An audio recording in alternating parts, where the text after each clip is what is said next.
Hello, and thank you so much for tuning in today. I have a guest, Amy Behimer, who is a doctor of pharmacy and nationally board certified health and wellness coach who helps people who are ready to feel healthy again with autoimmune diseases. Amy knows firsthand through 4 autoimmune disease diagnoses, including multiple sclerosis, and through experience coaching and teaching others that taking control of your health means getting to feel better today and worry less about what tomorrow may bring.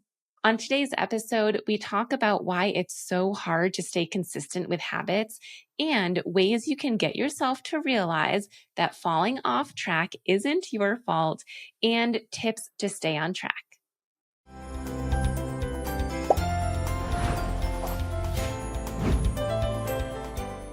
Amy, thank you so much for being here with us today.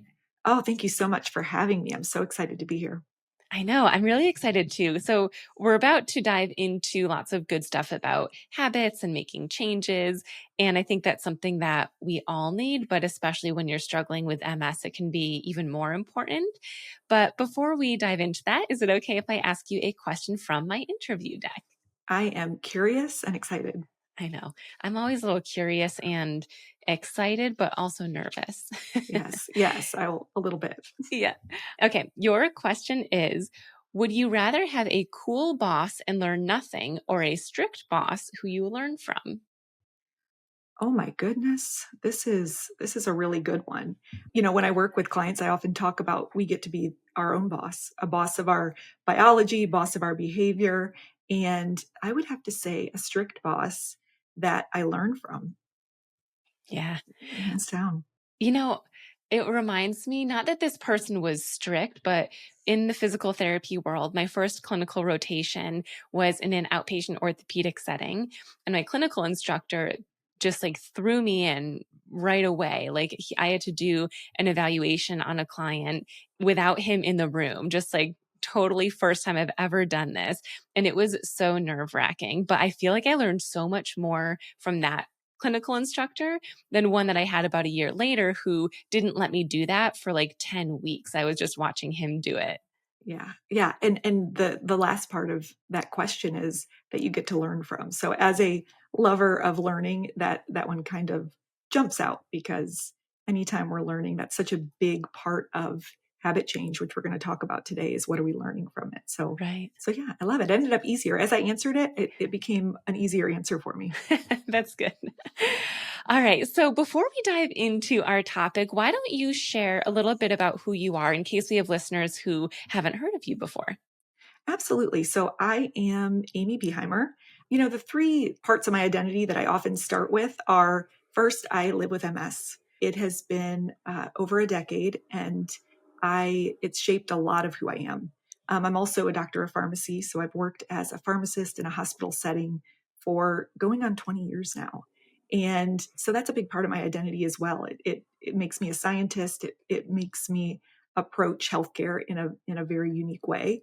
And then the third piece that I love to share is my most recent identity within the past 5 years is I am a coach, and really leaning into using my experience and my education and my knowledge in this way to help other people who really want to feel healthy no matter what their diagnosis.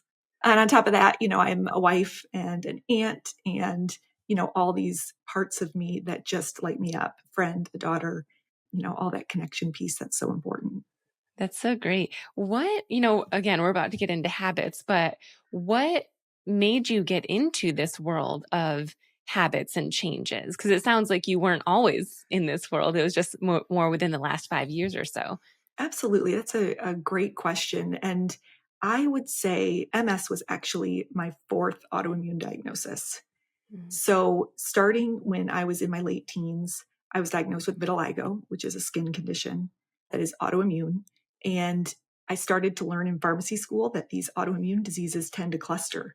And so I started to worry, oh goodness, could there be more? And then I was diagnosed with a Graves autoimmune disease, an inflammatory bowel disease, and lastly, this multiple sclerosis.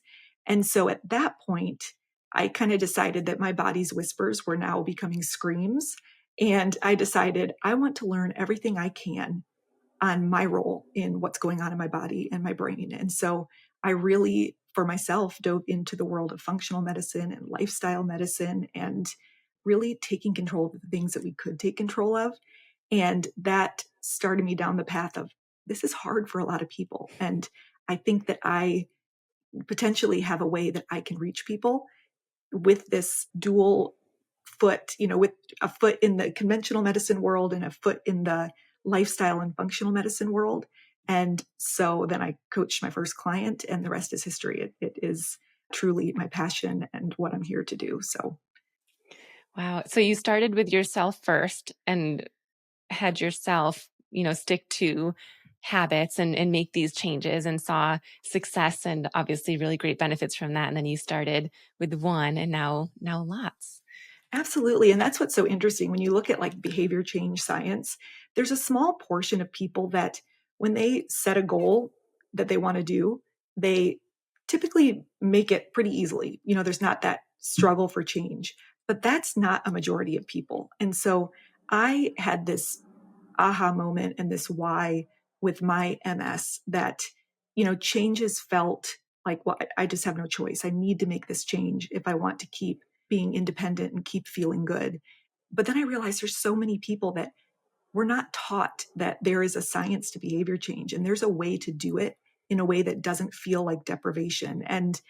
And so that is really where my passion came from, is closing the gap so that everybody knew and had access to ways to do this in a way that felt good.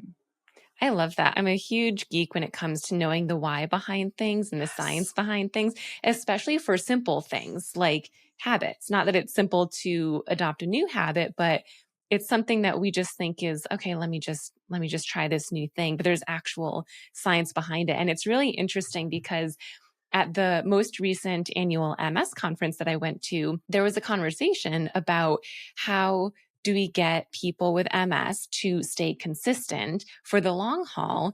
Because if they're not, we know there's so many benefits of exercise and specifically physical therapy in lots of different types of symptoms from MS, like strengthening, balance, fatigue, cognition, even. But Yes. if you stop, then you won't reap those benefits. And so it was a big conversation. And I think that's equally as important as the exercises themselves is actually doing them consistently.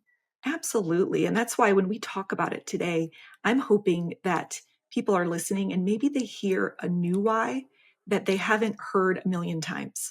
Because habits, it's a good thing that it's such a universal language. And there's not a person listening that hasn't heard, oh goodness, I can make better habits. But I really try to present the whys in a way that is really unique for us. We are living with an autoimmune disease. So why is that special? Why are we special? And yeah, I'm really hoping people leave with a fresh take on it and maybe a new why to help spark some of that motivation to get to take a step in that direction. Yeah. So why don't we start with a why? So why is it important for specifically people with multiple sclerosis and even other chronic illnesses to form habits? So I think the best place to start is related to energy. With multiple sclerosis, we are all unique.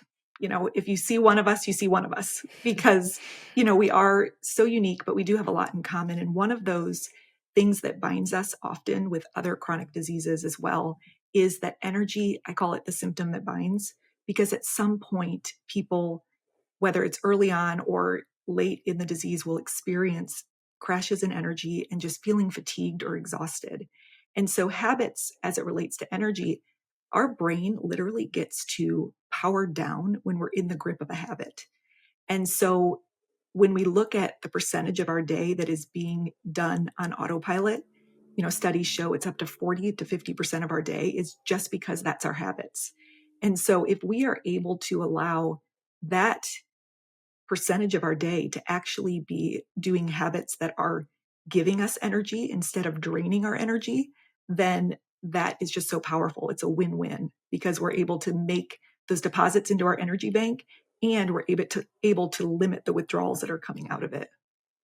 Yeah. I mean, the mental energy is something that isn't talked about as often as physical energy, even Absolutely. in the MS community. How long, I mean, I'm already regretting asking this question, but how long does it take to get something to become a habit where it is just one of those things where you're on autopilot, you don't have to think about it anymore? If only there were a nice answers. Some people, say 21 days or this amount, but the truth is it's very personal. I Yeah. mean, with everything, it kind of depends. It depends on the habit, it depends on your background, your lens, various strategies that you use. If you are going after a habit with some really well-known strategies that work well for you, it could be a lot quicker. There are even some, it's wild. I talk about the benefit of tracking habits. And, it's very proven that when we can show our brain the progress we're making in tracking it, it's powerful. And I had on my habit tracker for years flossing, something very simple. How can I floss? And so I'm talking years. I would check it off. I flossed, I flossed. I stopped that. I'm like, what? At this point, I think I can take this off the tracker. I floss every day, twice a day. And wildly, within a couple months, I was not flossing. So, Wow. hopefully we don't have to stay on top of everything, but that's just to say that it's not wrong if we do need to keep some diligence about some habits, because our brains are sneaky and they want to revert back to what is easy and what doesn't challenge us and what doesn't take extra energy. So, yeah, it really takes that personal approach to, I wish there was a good answer. I wish there was a one answer for everybody, but it is personal. Right. Well, honestly, hearing you say that you were tracking for so long, then you stopped and you did stop flossing, it makes me feel better. It makes me feel like it gives me permission, or not even permission, but I guess permission might be the word. Like, I'm not alone. This does happen. My brain wants me to go back the other way. So it's not my fault. It's my brain that's trying to get this to occur. Yes. But as long as I Yes. can get back to it, then that's okay too. Yeah, and you just said, something so key. It's not my fault. Everything we talk about, so many people, when they're coming into habits, they're carrying with them this story and this narrative and these thoughts that I'm just not good at this, or I've never been able to stick to it. And again, it is not your fault. It is not something that we're taught. And this time can be different if we approach it in a way that works with our biology and works with our brain, which is really the key that we're talking about here. hmm So, one thing that I've experienced, and the majority of my clients with MS, and probably the majority of people in the world have experienced, is a thought process of why can't I do this thing consistently that I know is going to be good for me and I know I'm going to feel better after? It's just so hard to actually get yourself to do it. So, I guess two questions. Number one, why is it so hard? Like, we know it's good for us, we know we'll feel better. Why is it hard? And then, follow up question would be, do you have a secret sauce to help us get past that, like to actually do the thing? That is such a good question. And why is it hard? Again, the scientist in me, I get to draw on research on behavior change. And so summarizing and turning this into my own words, there are three main reasons that change can feel so hard. And one is infobesity, is what I call it. You may have heard that term before, but there is just way too much information out there. It's conflicting, it's confusing, and now with social media, which has such great, we both have podcasts, we both are on social media. It's a good thing. But if we don't constrain ourselves in a way and follow a framework that, is simple, it's holistic, and it's able to kind of bring all the pieces of help together in a way that makes sense, we can fall victim to that infobesity of just way too much. And so our brain freezes and says, forget it, we're not going to do it anymore. So that's one. And another reason that change can feel so hard is that we learn, but we don't take enough action. So again, this learning new things or the same things over and over again, but not pausing to put it into action and let that knowing in our brain drop to that experience in our body of actually doing the reps and figuring out what's going to work for us. And quickly, the third reason that change is so hard is that a lot of times we don't go to the root of the problem. And so when it comes to habits, I always like to explain that while we think of habits, the things we're doing and not doing, I know you are so huge on mindset, and we're talking about this on this podcast, and I've heard so many great episodes. Underneath every action we're doing, there's a habitual thought and there's a habitual feeling that is driving it. And so combating that problem of why it feels hard is making sure that we go to the root of the habit and really looking at how we're thinking and feeling about it, because that's just as important as what we're doing or not doing. Absolutely. I often like to think of my brain as a separate entity of myself, because I feel like if we don't do that, it can be easy to feel like, well, I'm not doing it correctly or it's my Yes. fault. But if we Yes. view it as a separate thing, I don't know, it almost is like, well, no, that's why. Like, it's because my brain doesn't want to do this, not me. Like, I want to. It's this Yeah. other thing. I came up with a name for that part of my brain, Yep. and I call her Blanche. Oh, that's And hilarious. I was talking to my sister about this many, many years ago, and I think the name that she chose for hers was Betty. And no offense if anyone's listening and their name is Betty or Blanche, but for some reason, those were the names that we thought of. And anytime we had this thought of, gosh, I fell off the wagon again with this thing, or if, I wanted to stay consistent, but I didn't, we'll just say, oh, that's okay. It's Blanche didn't want me to do that, but that's her. I want to do it. Let me jump back in and Yes. go from here. Yes, and I don't want to offend the Amelias, but my name for that is Amelia. And that's another why for habits is that we can make and break habits in any of those layers. So like you said, if you have a story or you've said out loud before, oh, I'm just not consistent. No, you have a habit of not being consistent. Mm-hmm. Or you have a habit of feeling overwhelmed when this happens. And so the second we remove ourselves and identify it as a habit in any of those layers, just like you said, we take back power and control and almost have that outsider perspective to problem solve in a unique way. Right. And one thing that you recently said that really hit home for me was the taking action piece. I feel like, and I was also just talking to my sister about this, how like we know what we want to do. And my sister is huge into journaling. So she gets really deep as to why she's not doing the thing and what she now wants to do in place of something else. But she identified recently that it's the time where she just needs to take action. Like she's thought Yes, about it enough. She just needs to do the thing. absolutely. Yeah, sometimes the stewing is worse than the doing. Action creates clarity. I say that over and over with my clients is if we're ever stuck, like, or feeling unclear or confused, I mean, action is the antidote to any of those feelings of not knowing what to do. Right. And as you know, when it comes to MS, there's so many things and symptoms that can get in the way of that. So it can be very easy, I imagine, to think like, well, I can't because of my fatigue, or even depression is a symptom of MS as well. Like I can't because of my depression or XYZ. So do you approach habits and making changes and staying consistent differently for people with MS? And if so, how?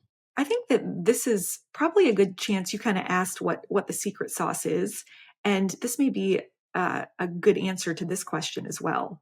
These knowing what we know about why change is hard and about why goals fail. The secret sauce that I'm going to go through are these 5 S's. So I love alliteration.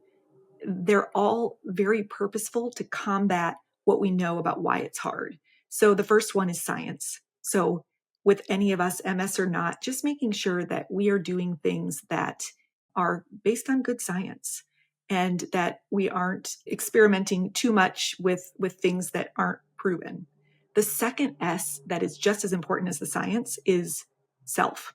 So all the science in the world isn't going to help us if we aren't running experiments on ourselves and figuring out what works for us and bringing what our history and our lens and our experience with this diagnosis, what it means for us. So we have science and self.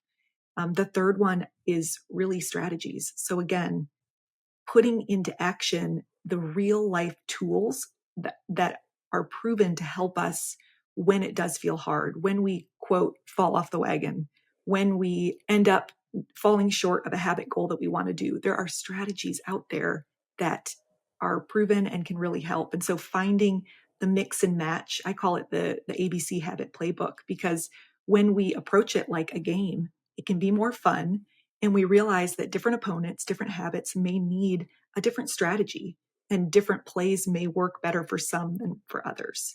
So that's my third S, the strategies. Support is the other one.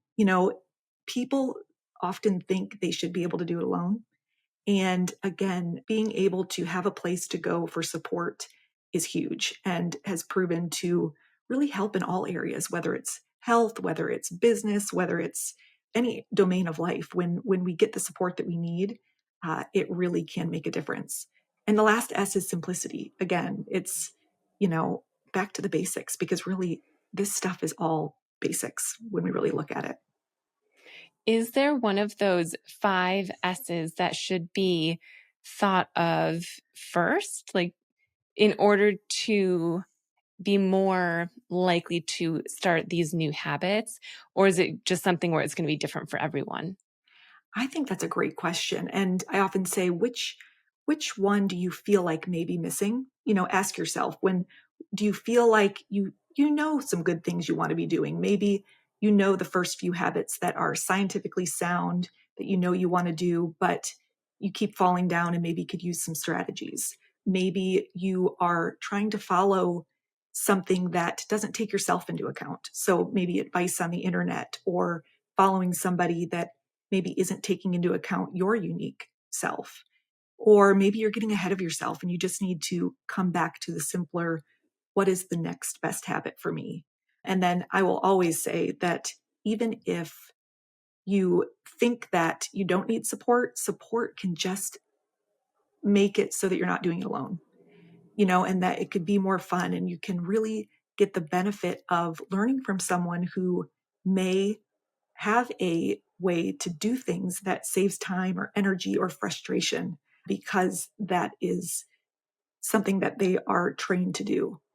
I love to share a study about support. There's this one that they show 2 people at the base of a mountain, and they're told that they have to climb this mountain. And if you would look at the mountain and you think that you're doing it alone, it actually projects in your visual cortex an image of a mountain that is 20 to 30% higher than if you're told you get to walk up the mountain with somebody. Wow. And that's just, that's amazing. That's just our thoughts about it. And so, you know, we hire people to get our hair cut. We hire people to teach us piano lessons. We hire coaches for so many different things and experts in their field. And so I'd just like to encourage everybody, like, it doesn't have to be a punishment, like, oh, I didn't do this thing, so now I have to go get help. Instead, it's, I get to do this. I get to learn and, be walked through this in a way that actually feels good. Yeah. I kind of just want to take a break here and ask you, what are examples of habits? Which I know might be a weird question, but I think Not weird. so often, I don't know, in my mind, the first thing I think of is the first thing I think of when I'm thinking of things that I should stay consistent with is exercise related and nutrition related. But there's got to be more than that. What are your thoughts on what are other examples of habits that we might not be thinking about? That is such a good question. We probably could have started with that. Everyone's like, hopefully everyone's just attaching something they know they want to do. But, back to that combating infobesity, it helps to have a framework. It helps to have a holistic approach to exactly what you're saying. What habits are we talking about? And so I'm going to walk through my framework, and there are others. And so find the one that speaks to you, find the one that helps you hold all these habits in one place. But I call it the Habit Hub for Autoimmune Health. And it's also the name of my podcast. And I'm so excited. A little hint, Dr. Gretchen's going to be on, sharing habits, and that movement is medicine. But movement is one. Food is another one, exactly what you said. So those are 2 that most likely people think of. The third area is mindset. So again, habits in how we're thinking, how we're feeling upstream of the habits we're actually doing. The fourth one is rest and relaxation. So with MS, with autoimmune disease, stress is both a trigger and also a result of having this diagnosis. It really can be. So making habits related to rest, whether that's physical, emotional, mental rest. The fifth one is connection. So the science is so clear that connecting with each other, connecting with nature, connecting with yourself is key to health. And the last one is what I call the good stress. So good stresses are things that we do, ways that we feel that put our bodies through short-term good stress that, especially for us with an autoimmune disease, help us come back stronger. They help us really move from our comfort zone into a zone where we're actually able to grow and start to heal our bodies. And is that, so you said it was called the Habit Hub for Autoimmune Health, and Yes. it's the name of your podcast. Is it also a program? So I do have a group coaching program, and it's the framework we follow, and that is called Club Habit Hub, or the club. So essentially, it takes all these habits that we may want to be doing and walks you through how to actually make them happen. Gotcha. That's awesome. It's Yeah. so, even just hearing about that, like that fulfills the support piece that you were talking about, just having people, especially people that are in a similar situation and working towards a similar thing. Even if it's a different Yes. habit, it's still the same idea and same concept as staying consistent with something. You're so right, because habits are personal. And Yeah. so we all don't need to be working on the same habit. The commonality that we all share is we're human. It can be hard. We can, use different strategies. And, group coaching is so powerful in that because, studies have shown that sometimes being an observer of somebody getting coaching and working through some of the struggles of change can be even more powerful because you're getting to kind of be on the outside and getting to see some of the breakthroughs and some of the observations that can sometimes be impossible to see from inside your own brain. Oh, that's cool. Yeah. Do you have any advice for someone who is listening to this conversation and might be thinking like, this doesn't apply to me. I have failed too many times. I've been saying for 40 years that I should exercise or, do whatever consistently, and I keep not doing it. And there's no hope for me, which I'm sure lots of people are probably thinking. Is there, Yeah. you mentioned in the beginning something about like having a why and maybe changing your why. Is that where you would start, or what would you say to the person who might be thinking that? I think exactly what you said. Let's name that little inner gremlin, that little inner critic, the little Blanche and Amelia. Let's name him or her and thank him or her for trying to keep you safe and keep you sane and not expend energy. But then I just want to encourage you that you just haven't found what works yet. And really, some of the most useful emotions are curiosity and bravery and hope. And so I always say, I don't want to just educate people. I really want people to, hear something and be inspired to try something different, to take action with it. Because again, you're human, but there is, I will never agree with anybody that they're just too far gone or there's just not a way that it works. Some of these strategies that I was referencing, I mean, one that I use every single day for me and for my clients is trusting in the tiny. And so really looking at how are we setting goals and how are we doing it in a way that we can actually bust through those barriers to achieve them. And, the main reasons that goals fail. So if you're out there and you're thinking, okay, exactly what you just said, I've tried this for 40 years. This just isn't going to happen. See if one of these goals, one of these reasons could be why it failed. One is it was too big. So can we boil it down into something tinier as a very first step? The second reason that it failed is maybe it wasn't set by you. So maybe somebody told you you should do this, or back to what you said, maybe you don't understand the why so much that you're really bought in that this is something that I want to be doing. The third one is you just don't set goals. So many of us, like the example you gave, maybe you gave up on setting goals because, you're sick of not meeting them and you're sick of being disappointed when they don't happen. And the fourth reason that goals fail is that we forget about them. So again, there's strategies, and the club is a great reason for that, that we keep what's most important as the most important thing. And we make sure that we don't just quit on accident. We make sure they don't just fizzle away and that we forget about them. We really make health a habit in that way. And then the last one is we're trying to do it in a way that doesn't feel good. So that's a red flag. If we feel deprived, if you feel not supported, like you're doing something wrong, then most likely, we're not using, again, the science of what we know about the brain and the body to do it in a way that actually feels good. I really love those 5 things that you just said because again, it takes the fault off of me, or at least that's what it feels like hearing you say Yes, that. Like, okay, it's not my fault. It's because it was too big, or it's because, it makes me feel like there's hope and possibility, like I actually can do it because there was a reason outside of myself why I wasn't staying consistent.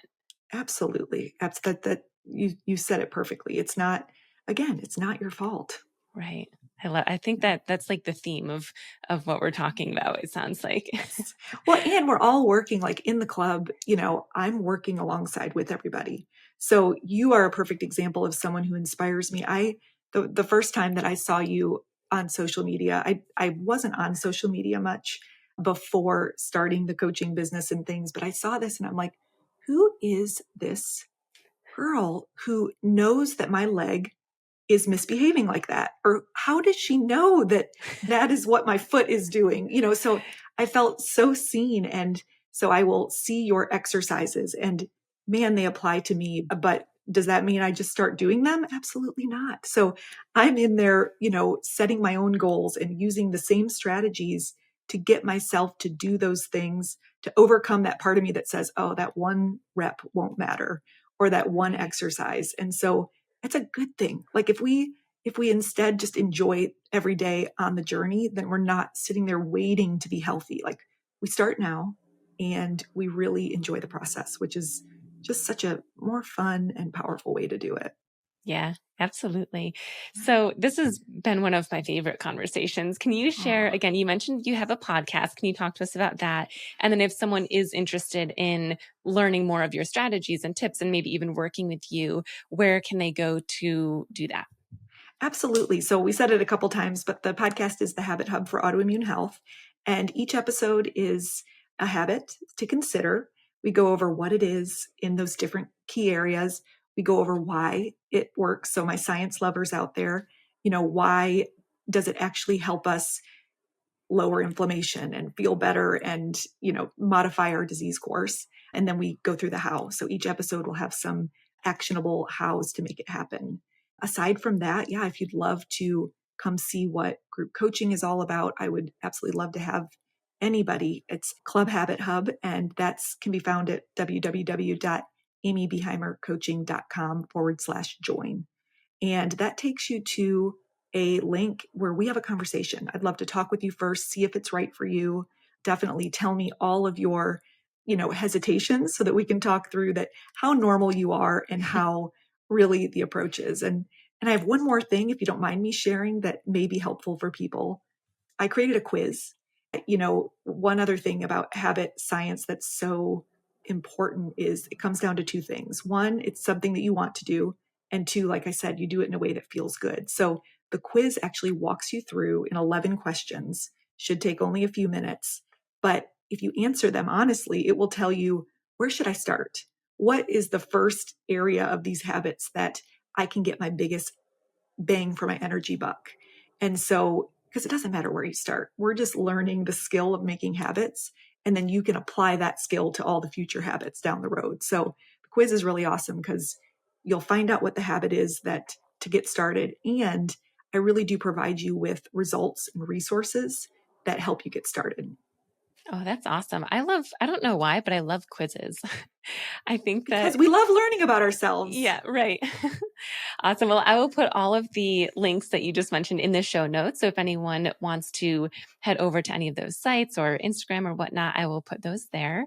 But thank you so much for being here with me today and sharing this. I think it's always a nice, how do I want to phrase this even? I was going to say a refresher, but for a lot of us, it's not even a refresher. Like we've never even stopped to think about the science behind habits or how to Yeah. change our habits. We just think about the habit itself and if we're doing it well or not. So I think this has been really eye opening. And I thank you for sharing your expertise.